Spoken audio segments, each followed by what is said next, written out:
سلام به همگی. امروز قرار راجع به یه راز عجیب از فضا بهتون توضیح بدیم. سیارات، ماه‌ها، ستاره‌ها، انگار همه چیز یه جور نظم هندسی عجیبی دارن. سیارات کره‌ای‌اند، مدارها هم دایره‌ای هستن. حتی کهکشان‌ها هم شکل چرخشی دارن. آیا این فقط یه اتفاق تصادفیه؟ چرا اشکال نامنظم و زاویه‌دار توی فضا تقریبا وجود ندارن؟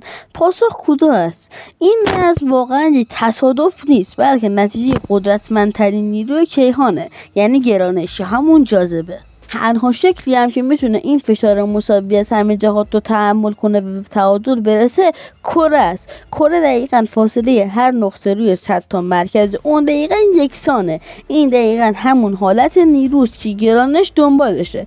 اگه یه برآمدگی کوچیکی وجود داشته باشه، گرانش اون برآمدگی رو به پایین میکشه تا ارتفاع همه جا یکسان بشه. برای همین وقتی جرمی به اندازه کافی بزرگتر باشه، گرانشش به تمامی نیروهای دیگه ماده غلبه میکنه و اون مجبور میشه به شکل ایدئال کروی در بیاد. تنها شکلی هم که میتونه این فشار مساوی از همه جهات رو تحمل کنه و به تعادل برسه کره است. کره دقیقا فاصله هر نقطه روی سطح تا مرکز اون دقیقا یکسانه. این دقیقا همون حالت نیروست که گرانش دنبالشه.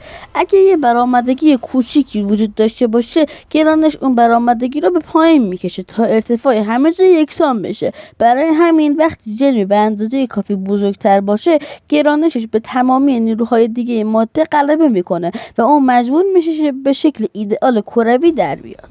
البته آیا همه چیز دقیقاً کره‌ای‌اند؟ خیر، استثناهایی هم داریم که داستان رو جذاب‌تر میکنن.